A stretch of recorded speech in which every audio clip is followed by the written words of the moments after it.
اگر اللہ کا حکم نہ ہو تو انسان فریاد کر سکتا ہی نہیں، یعنی دعا میں ہاتھ اٹھانے والے آپ نہیں ہیں، بلکہ وہ اللہ ہے جو آپ کو خود تک لایا ہے، وہ آپ کو دعاؤں تک لایا ہے۔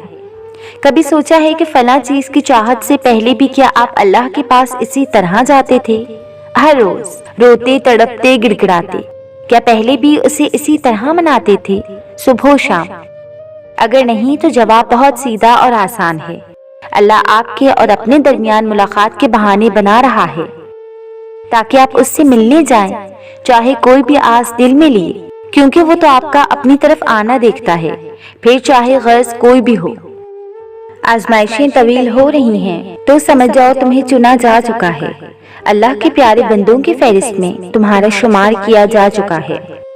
یہ آزمائشیں اور تکلیفیں بے وجہ ہی مقدر کا حصہ نہیں ہیں، صبر کے کڑوے گونٹ کے بدلے تمہیں شکر کے سجدوں تک لانے کا وعدہ ہے۔ جب اللہ کو اپنے کسی بندے کا مانگنا پسند آ جاتا ہے تو وہ ہر روز اسے اپنے در پر بلاتا ہے۔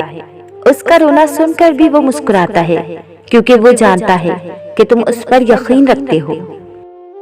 اس کی محبت پر بہت مان ہے تمہیں، اس لیے تو اس کے حضور دامن پھیلا کر روتے ہو، اور جانتے ہو تب اللہ تمہاری دعائیں سننے کے باوجود عطا کرنے میں دیری کیوں کرتا ہے؟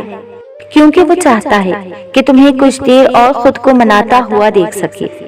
قبولیت کی تو وہ پہلے ہی ٹھان چکا ہوتا ہے، بس تمہیں سننے کے لیے وقت بڑھا دیتا ہے، تو پھر اسے مناتے رہو، کیا پتا تمہارا منانا ہی اسے پسند آ جائے اور وہ تمہیں تمہاری چاہ سے نواز دے۔ دعاؤں کی قبولیت میں صرف اچھے گمان رکھا کرو اور ہر قسم کے وسوسوں سے خود کو آزاد کر دو۔ جب تک اللہ کا فیصلہ نہیں آتا تب تک تم بھی مانگنے سے پیچھے نہ ہٹو، کیا پتا تمہارا رونا اور گڑگڑانا اللہ کو راضی کر رہا ہو اور وہ بھی وہی چاہتا ہو جو تم چاہتے ہو۔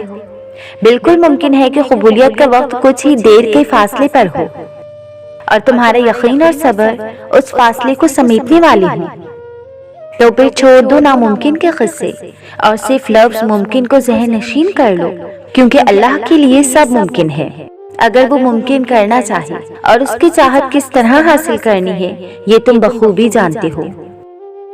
اللہ کی طرف سے آزمائش اس کے پیارے بندوں پر ہی آتی ہے، جیسے اللہ کے محبوب محمد صلی اللہ علیہ وسلم پر تبلیغ اسلام کے دوران آئی تھی، جیسے امام حسین رضی اللہ تعالیٰ عنہ پر کربلا میں آئی تھی، جیسے موسیٰ علیہ السلام پر فرعون کی حکومت میں آئی تھی، جیسے یوسف علیہ السلام پر اندھے کنویں میں آئی تھی، جیسے ابراہیم علیہ السلام پر دہکتی آگ کی صورت میں آئی تھی، جیسے یونس علیہ السلام پر مچھلی کے پیٹ میں آئی تھی، جیسے حضرت یعقوب علیہ السلام پر بیٹی کی جدائی کے طویل عرصے میں آئی تھی، جیسے زکریا علیہ السلام پر اولاد کی صورت میں آئی تھی، جیسے مریم علیہ السلام پر الزامات کی صورت میں آئی تھی، جیسے ہاجرہ علیہ السلام پر صفا مروہ کی پہاڑی پر آئی تھی۔ لیکن ان سب نے اپنی آزمائش کے دوران صبر کیا اور پورے یقین سے اللہ سے دعا مانگی، تو اللہ نے ان کی دعا قبول فرمائی اور انہیں سرخرو کر دیا، ان کے لیے معجزے ہوئے اور انہیں بہترین اجر عطا کیا گیا، کیونکہ توکل کرنے والے اللہ کو اپنا مددگار رکھنے والے پرہیزگار تھے۔ ہر چیز نصیب کا حصہ ہے، پھر چاہے وہ غم ہو یا خوشی۔ ہم سوچتے ہیں کہ ہم خود اللہ کی جانب جاتے ہیں، حالانکہ ہمیں تو اس کی جانب سے بلاوا آتا ہے، کبھی گرا کر تو کبھی سنبھال کر۔ تم تہجد تک خود نہیں جاتے بلکہ تہجد کو تم تک لایا جاتا ہے۔ تم سجدوں کو نہیں چنتے بلکہ تمہیں سجدوں کے لیے چنا جاتا ہے، تاکہ تم اس افضل پہر میں اٹھ کر اللہ کو منا سکو جس میں مانگی گئی دعائیں کبھی رد نہیں ہو سکتی۔ یہ تڑپ اس لیے پیدا کی گئی ہے تاکہ اللہ تمہیں اپنے قریب کر سکے۔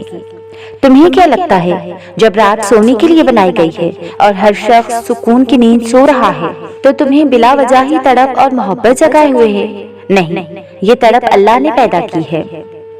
وہ پہلے تمہیں چنتا ہے، پھر ایک ایک کر کے اسباب بناتا ہے، پھر تمہیں ایک ہی جھٹکے میں یوں اپنے قریب کر لیتا ہے کہ صدیوں کا فاصلہ چند لمحوں میں سمٹ آتا ہے۔ واقعات، حادثات، حالات خود پیدا نہیں ہوتے بلکہ پیدا کیے جاتے ہیں۔ کسی کا زندگی میں آنا اور چلے جانا اتفاق نہیں ہوتا، ہر چیز میں وجہ مصلحت پوشیدہ ہے۔ تم جب خود اس کی طرف نہیں جاتے تو تمہیں اس کی طرف کھینچ کر بلایا جاتا ہے۔ ایک درد بری رات اللہ کے روبرو بیٹھ کر گزر جائے تو زندگی کی باقی راتیں جاگ کر گزارنی نہیں پڑتی۔ جب تمہیں کہیں سے کوئی امید نہیں رہتی تب وہ تمہیں تہجد کی لگن لگا دیتا ہے اور ایک نئی امید سے جوڑ دیتا ہے، اور پھر تم جان جاتے ہو کہ جو درد دن کے اجالوں میں نہیں سمٹ پاتا وہ رات کی تاریکیوں میں سمٹ جاتا ہے۔